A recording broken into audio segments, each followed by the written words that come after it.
আসসালামু আলাইকুম বন্ধুরা, আশা করি সবাই ভালো আছেন। আমি আজকে নতুন আরেকটি ব্লগ নিয়ে চলে আসলাম আপনাদের সামনে। আমাদের এই ব্লগটি হচ্ছে সিলেটের শ্রীমঙ্গল। তো সিলেটের শ্রীমঙ্গলকে উদ্দেশ্য করে আমরা অনেক ভোরে রওনা করেছিলাম। ভোর 5টায়, আপনারা দেখেছেন ভোর 5টায়। আমরা ঢাকা উত্তরা থেকে রওনা করে টঙ্গী, ঘোড়াশাল, ভৈরব হয়ে শ্রীমঙ্গলের উদ্দেশ্যে যাত্রা করেছি। মূলত ঢাকার আশেপাশে জ্যামগুলোকে ওয়েট করে দ্রুত যাতে পৌঁছাতে পারি এই উদ্দেশ্যে রওনা করেছিলাম ভোরে।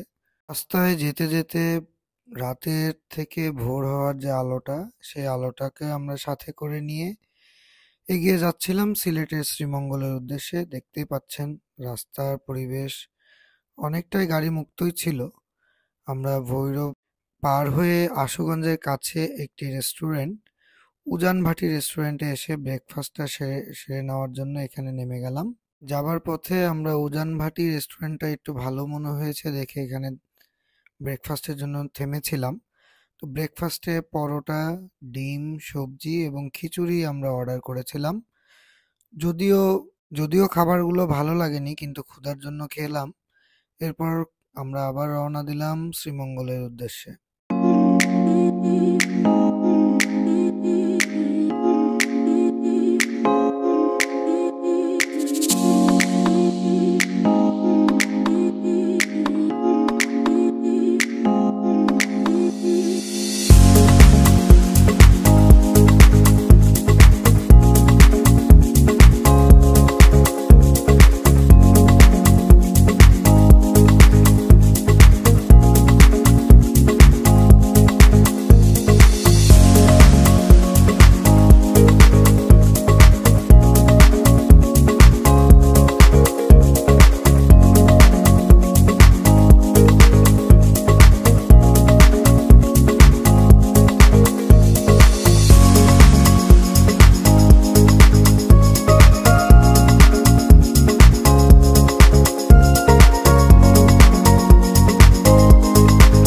দেখতে দেখতে আমরা মৌলভীবাজার জেলার শ্রীমঙ্গলে প্রবেশ করলাম। এখানে চা বাগানের আশেপাশ দিয়ে আমরা ধীরে ধীরে এগিয়ে যাচ্ছি। আমাদের উদ্দেশ্য শ্রীমঙ্গলের হোটেল প্যারাগন অ্যান্ড রিসোর্ট।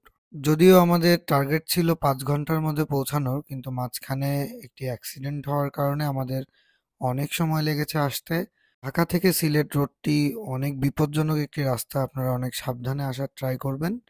কারণ ওয়ান ওয়ে রোড এবং প্রচুর অ্যাক্সিডেন্ট হয়, প্রচুর ট্রাক থাকে, গাড়িগুলো বেপরোয়াই চালায় অনেকটা, এই কারণে অ্যাক্সিডেন্টও বেশি হয়। তো আমি যতবারই শ্রীমঙ্গলে এসেছি ততবারই কোনো না কোনো অ্যাক্সিডেন্টের কারণে আমার আসতে লেট হয়েছে। আমরা ধীরে ধীরে চা বাগান পার হয়ে, গ্র্যান্ড সুলতান পার হয়ে প্যারাগনের সামনে এসে পৌঁছালাম। গ্র্যান্ড সুলতান থেকে ডান দিকে এসে 3-4 মিনিটের রাস্তা পার হয়ে হোটেল প্যারাগনের অবস্থান। প্যারাগন হোটেলটিতে ঢুকেই প্রথমে গাড়ি পার্কিং এর ব্যবস্থা হোটেলের একদম সাথেই। ও এরপরে আমরা হোটেলে ঢুকলাম। রিসেপশনটা অনেক ভালো লেগেছে, লবিটাও অনেক সুন্দর। আর আমরা আসার পরপরই ফার্স্টেই আমাদেরকে ওয়েলকাম জুস দিয়ে তারা ওয়েলকাম জানিয়েছে। দেখতে পাচ্ছেন লবিটি অনেক বড়, বসার জায়গা আছে, চেক ইন চেক আউটের টাইমে অনেক গেস্ট থাকে। অনেক ধরনের ফর্মালিটি শেষ করে আমরা শেষ পর্যন্ত আমাদের রুমে চলে এলাম। রুমে ঢুকেই প্রথমে আমি ওয়াশরুমটা দেখলাম, ভালোই লাগলো আমার কাছে। আমরা যদিও একটি কিং সাইজ বেডের রুম চেয়েছিলাম, কিন্তু অ্যাভেলেবল না থাকায় আমাদের দুটি সিঙ্গেল বেডের রুম ওরা প্রোভাইড করেছিল। রুম থেকে সোজা চলে গেলাম বারান্দায় পিছনের ভিউটা দেখার জন্য। এরপরে রুমে এসে বিভিন্ন অ্যামেনিটিস গুলো দেখলাম। একটা 5 স্টার হোটেল মানের থেকে কম না, যা অনেক কিছুই তারা দিয়েছে। ওয়াশরুমে পর্যাপ্ত পরিমাণ অ্যামেনিটিস ছিল যা একটা 5 স্টার হোটেলে থাকে। টাওয়েল, ফ্লোর টাওয়েল সহ সবকিছুই অনেক ভালো ছিল, ভালোই লেগেছে আমাদের কাছে। রুমে এসে বিভিন্ন লাইটিং এবং অন্যান্য জিনিসগুলো দেখলাম। আমরা অনেকক্ষণ জার্নি করে এসেছি। আসার পরে ফ্রেশ হয়ে আমরা এখন লাঞ্চের জন্য যাব। ড্রাগন হোটেলের খুব কাছেই 2 মিনিটের হাঁটা পথে আছে আমুং রেস্টুরেন্ট। এই রেস্টুরেন্ট সম্পর্কে আরো বিস্তারিত আমাদের আলাদা একটি ব্লগে আসবে।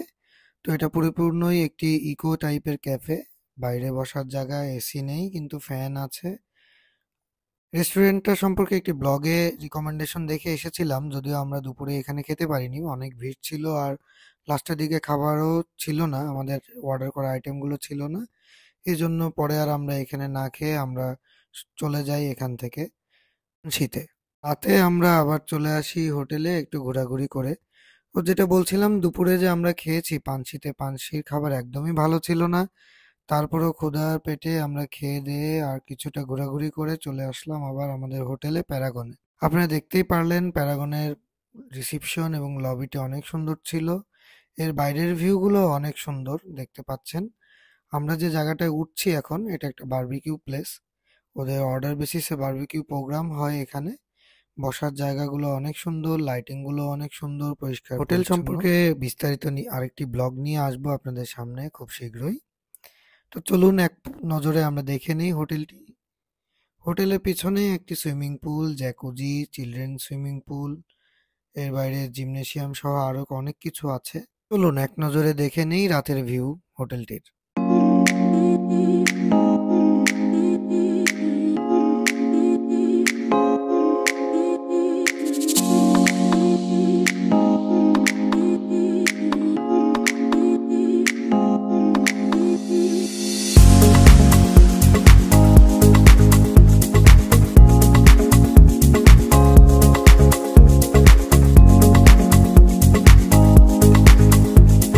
আগের দিনের দীর্ঘ জার্নি এবং সারাদিনের ঘোরাঘুরির পরে মাঝখানে পানশির অখাদ্য খাওয়ার পরে রাতে অস্থির একটা ঘুম দিয়ে সকালবেলা আমরা চলে আসলাম ব্রেকফাস্টের জন্য রেস্টুরেন্টে। দেখতেই পাচ্ছেন ব্রেকফাস্টে অনেক আইটেম ছিল আর লাইভ কিচেন তো ছিলই। তা ভালো লেগেছে আমাদের ব্রেকফাস্টগুলো, বিস্তারিত আমাদের ব্লগে দেখবেন, নেক্সট ব্লগে। ব্রেকফাস্ট শেষে চলে এসেছি সুইমিংয়ে। অসাধারণ একটি জ্যাকুজি ছিল সুইমিং পুলের পাশে। ট্রিটমেন্টের জন্য সারাদিনই আমরা সুইমিং পুল এবং এর আশেপাশে ঘোরাঘুরি করে রাতে আবার চলে এসেছি দুপুরের চামুং রেস্টুরেন্টে। রাতের ভিউটা কিন্তু বন্ধুরা অনেক সুন্দর ছিল, লাইটিং গুলোর কারণে অনেক ভালো লাগছিল দেখে। আর একটা বাঁশের সবকিছু দিয়ে তৈরি দেখে গ্রাম গ্রাম একটা ভাবও আসছিল। একেবারেই ইকো বলতে যেটা বোঝায়, একটা ইকো রেস্টুরেন্ট। আমরা খাবার অর্ডার করে একটু ভিতরটা ঘুরে দেখছিলাম। খাবার অর্ডার করে একটু টাইম লাগে এখানে খাবারটা ডেলিভারি করতে, ওরা রেডি করে তারপরে দেয়। তো এখানে খেতে পারিনি, সেই আফসোস নিয়ে রাতে বসে আছি খাবারের অপেক্ষায়। এর মাঝখানে ঘুরে ঘুরে লাইটিং গুলো দেখছিলাম। প্রথমেই আমরা অর্ডার করেছিলাম French fry, Thai soup, chicken fry এবং চাউমিন। খাবারের টেস্ট অ্যাভারেজ ওভার ছিল। খাওয়া দাওয়া শেষে রুমে গিয়ে একটু বিশ্রাম নিয়ে অনেক গভীর রাতে আমরা বের হয়েছিলাম। বছরখানেক আগে আমি একবার এখানে এসেছিলাম গ্র্যান্ড সুলতানে। তো তখন গভীর রাতে আমি যখন বেরিয়েছিলাম, তখন এক ঝাঁক হরিণের পাল দেখেছিলাম। তো ওই হরিণগুলো আবার দেখার জন্য আমরা বের হয়েছিলাম গভীর রাতে, কিন্তু প্রথমবারে আমরা হরিণ দেখতে পাইনি।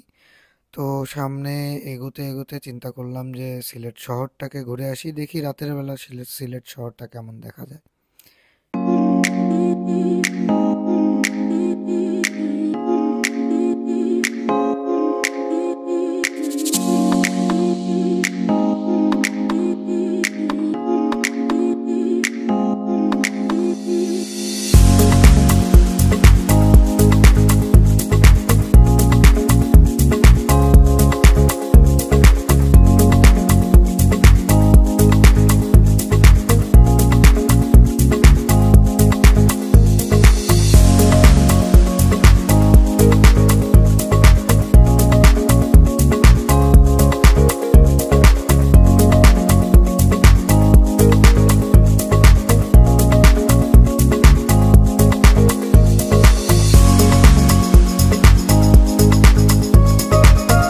দেখা শেষ করে আমরা ব্যাক করছিলাম আমাদের হোটেলে। তো যাওয়ার পথে আবার লাইট বন্ধ করে দিলাম যে হরিণ যদি আবার দেখতে পাই। তো অনেকক্ষণ ইন্ডিকেটর জ্বালিয়ে ওয়েট করলাম, ধীরে ধীরে গেলাম, কিন্তু এবারে হরিণের দেখা পেলাম না। আসলে রাতেও এখানে প্রচুর গাড়ি চলে, তো গাড়ির শব্দে হরিণগুলো আর হোটেলের আশেপাশে আসে না এখন, যেটা অনেক আগে আমি দেখতে পেয়েছিলাম।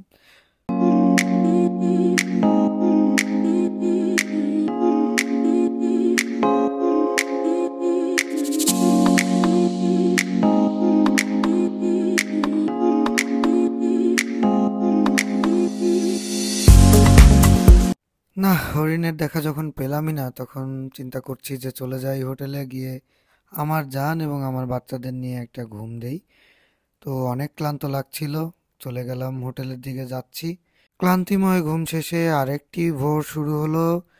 আবার সেই ব্রেকফাস্টের পালা, চলে এলাম ব্রেকফাস্ট করতে।